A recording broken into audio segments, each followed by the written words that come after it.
teman-teman pendengar Learning Journal Podcast. Kali ini kita hadir lagi nih dengan tema yang sangat penting bagi kita ASN muda di Kementerian Pekerjaan Umum. Nah, podcast kali ini kita akan bawain tema What We Can Do to Make PU Better and Stronger.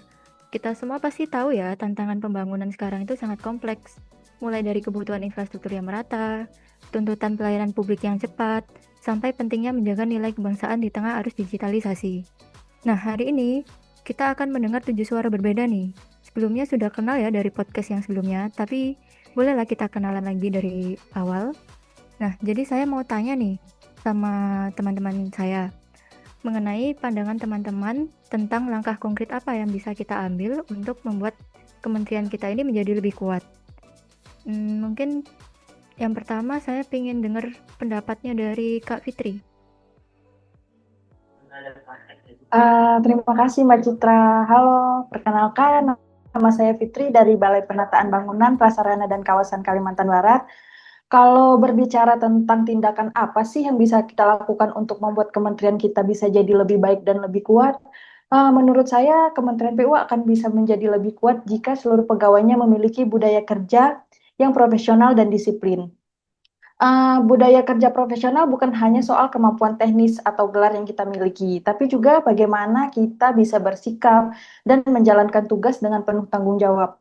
Sementara disiplin adalah fondasi dari semua itu. Contohnya kita bisa datang tepat waktu, mengikuti aturan, dan menyelesaikan tugas secara tepat waktu. Nah, kedua hal ini bisa mulai kita biasakan nih, maka kerja kita akan bisa lebih berkualitas, efisien, dan berdampak langsung bagi masyarakat. Eee, Contoh nyatanya misalnya nih, sebagai seorang analis pengelola keuangan, kita tuh dituntut harus selalu teliti dalam mencatat setiap transaksi dan memastikan semua dokumen pendukung lengkap sebelum melakukan pencairan dana.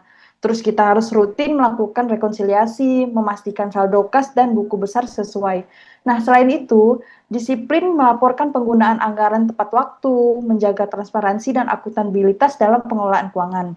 Nah, sikap profesional dan disiplin ini sangat penting untuk membangun kepercayaan publik dan kelancaran operasional di lingkungan kerja kita. Nah, profesionalisme ini dan disiplin bukan hanya sesuatu yang muncul tiba-tiba. Kalau kita mau mulai, itu kita bisa mulai dari diri kita sendiri. Kita biasakan setiap hari, maka budaya itu akan menyebar ke seluruh tim dan memperkuat organisasi. Nah, kalau seluruh lingkungan kerja kita punya budaya itu, saya yakin Kementerian PU akan jadi organisasi yang kuat, terpercaya, dan siap menghadapi tantangan ke depannya. Oke, Mbak Fitri, bagus banget nih anunya apa eh tentang budaya kerja profesional dan disiplin ya. Terus selanjutnya mungkin saya mau tahu pendapat dari Mas Adit nih. Boleh Mas Adit? Halo, halo, boleh Mbak. Halo, mungkin perkenalan lagi ya. Nama saya Adit, saya dari Balai Pelaksanaan Jalan Nasional Kalimantan Tengah.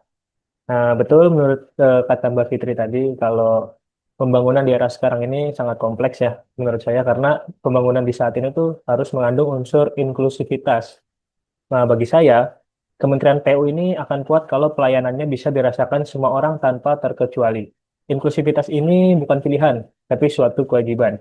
Kita ambil contoh nih, misal waktu kita mengerjakan pembangunan jalan atau jembatan yang biasa kita lakukan di balai saya ini, bukan cuma soal aspal yang mulus atau beton yang kuat aja, tapi kita juga mikirin supaya ada trotoar yang aman buat pejalan kaki, jalur yang bisa dipakai teman-teman disabilitas, sampai penerangan jalan biar tetap aman dan nyaman dipakai malam hari. Selain itu di jembatan.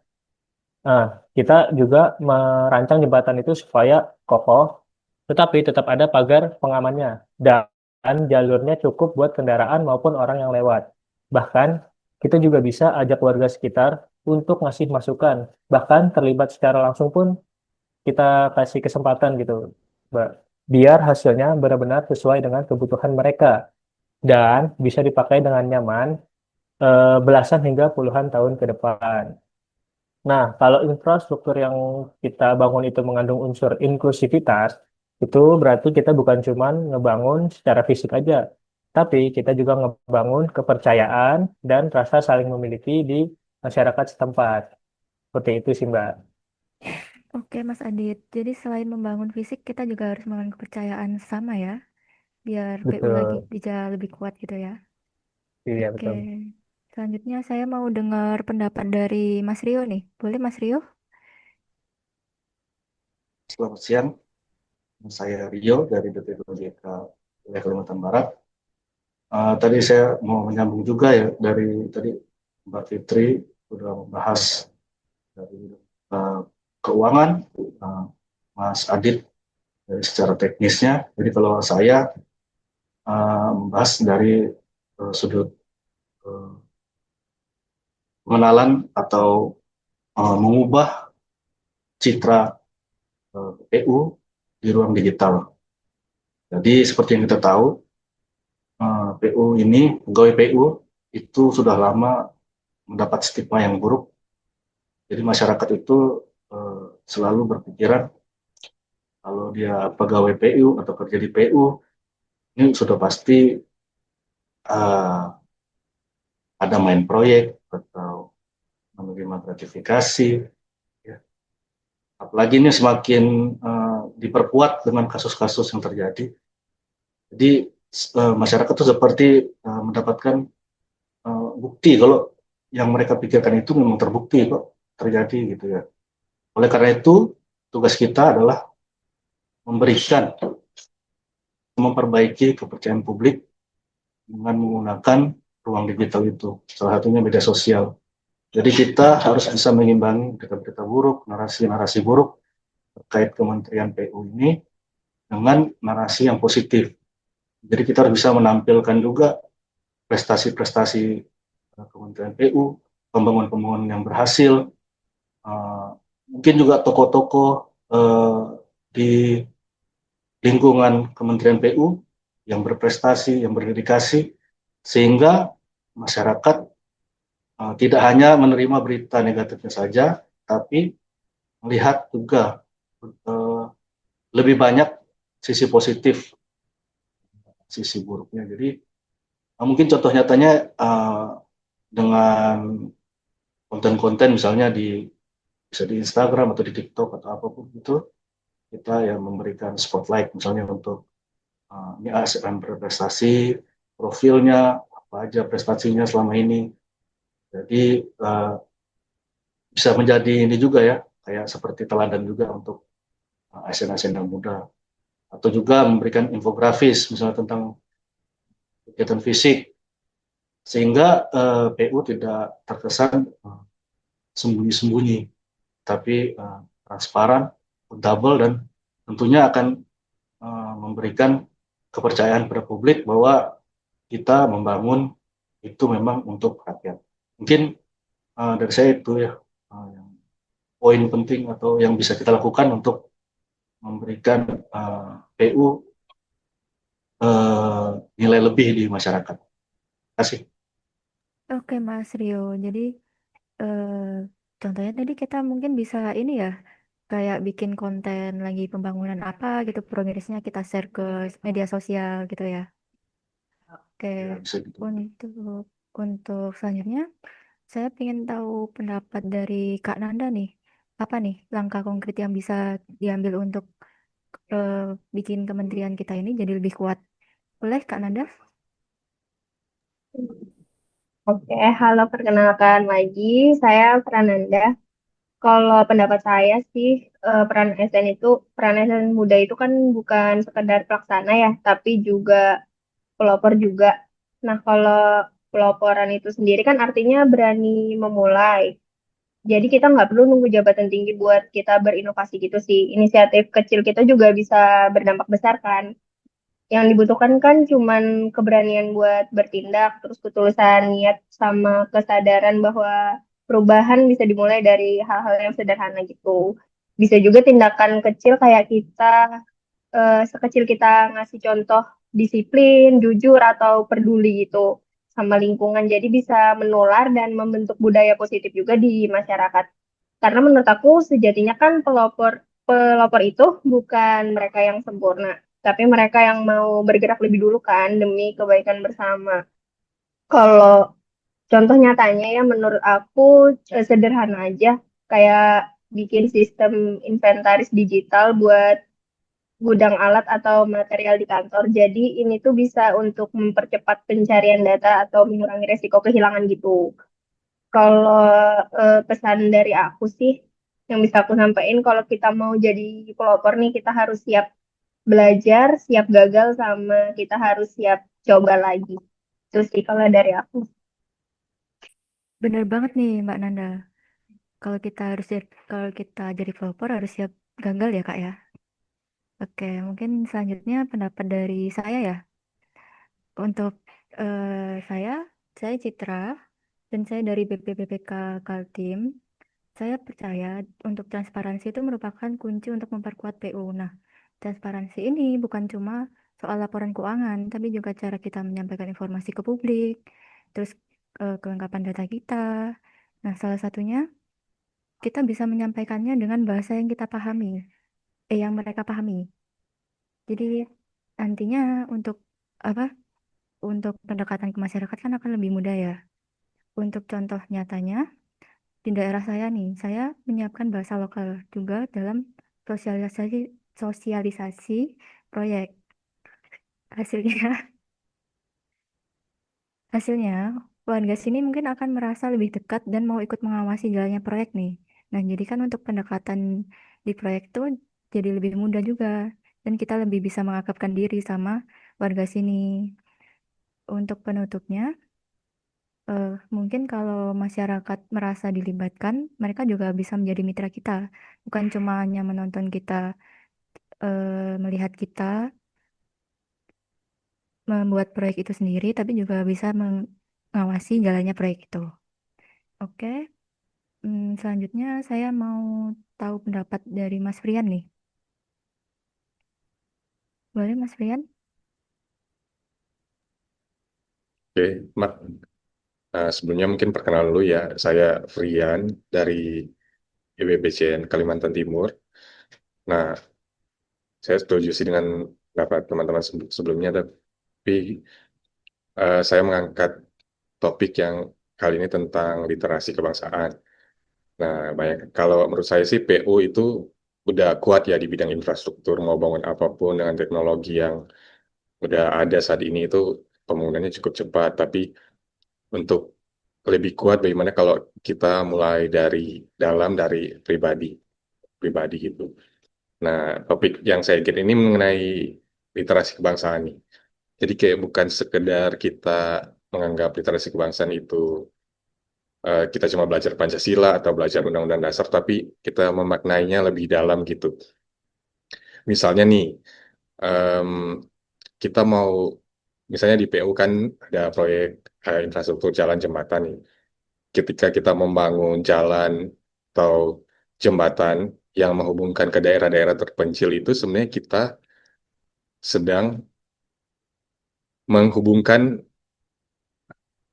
untuk meningkatkan perekonomian di satu daerah itu dan itu kan meningkatkan ketahanan nasional kita gitu. Jadi ketika jalan dan jembatan itu jadi itu membawa harapan bagi masyarakat-masyarakat di daerah terpencil juga. Nah, dengan kita melihat itu sebagai apa ya sebagai dasar untuk kita melakukan pembangunan maka kita nggak sekedar bekerja saja di secara teknis tapi kita juga punya motivasi yang kuat untuk membangun gitu dari kuatnya literasi kebangsaan itu dari kalau dari core-nya Pancasila dan ada Bhinneka Tunggal Ika dari undang-undang. Contoh lain mungkin ketika kita kebetulan di Kalimantan Timur ini dan di daerah lain mungkin lagi ada marak-marak pembangunan akses ke perbatasan. Nah, itu juga sebenarnya salah satu tujuan kita untuk menjaga kedaulatan. Jadi perbatasan-perbatasan kan biasanya nanti diklaim oleh negara lain. Nah, kita itu membuka konektivitas akses ke sana itu untuk menjaga kedaulatan Indonesia, untuk mempertahankan wilayahnya.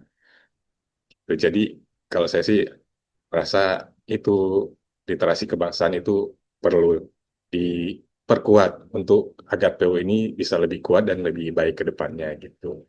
Sehingga kita bukan cuma sekedar insinyur teknis, tapi kita adalah bagian dari wajah negara. Kalau kita paham makna wawasan kebangsaan, setiap proyek pasti lebih dari sekedar beton, sekedar aspal, sekedar bangunan, sekedar jalan, tetapi infrastruktur yang membawa harapan dan memperkokoh Indonesia.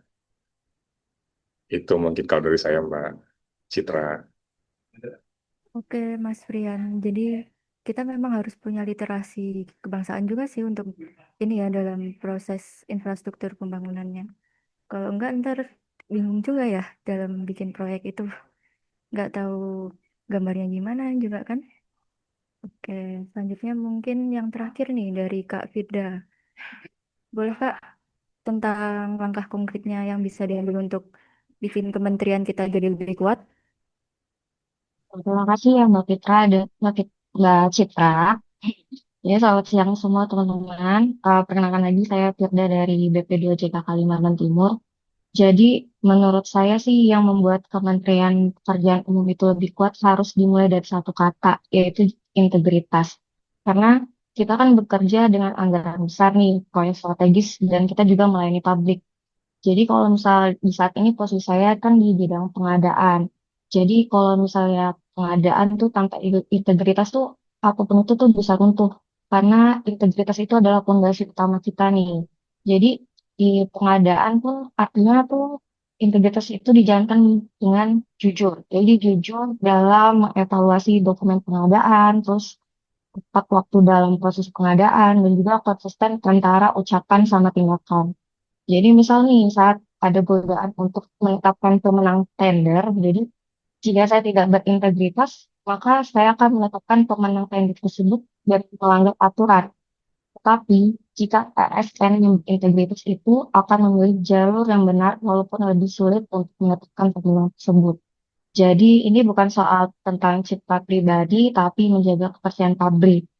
Jadi pesan dari saya sih, kalau integritas menjadi budaya di Kementerian Pekerjaan Umum, saya yakin kita akan jadi institusi yang disegani dan dipercaya. Begitu, Citra. Oke, Kak Firda. Jadi tadi Kak Firda tentang integritas ya, Kak ya. Ya, jadi memang kita sebagai Kementerian PU ini harus memiliki integritas yang tinggi sih biar nggak terjadi hal-hal semacam itu ya. Oke, jadi untuk akhir ini closingnya saya tadi banyak dari pendapat teman-teman, ada dari pendapat Kak Firda tentang integritas, dari Mas Adit tentang inklusivitas pelayanan publik, dari Mas Rio tentang kolaborasi digital, dari Kak Nanda tentang kepelaporan ASN muda, dari saya sendiri yaitu tentang pentingnya transparansi, dari Mas Frian tentang literasi kebangsaan, dan yang pertama tadi dari Kak Fitri tentang budaya kerja. Nah, semua ini merupakan potongan puzzle yang nantinya bisa membentuk PU menjadi lebih baik dan kuat ya. Oke, mungkin itu akhir dari podcast kita. Kurang lebihnya mungkin mohon maaf jika ada salah kata, salah pengucapan. Mari kita wujudkan PU yang lebih baik, lebih baik dan lebih kuat untuk Indonesia. untuk Indonesia.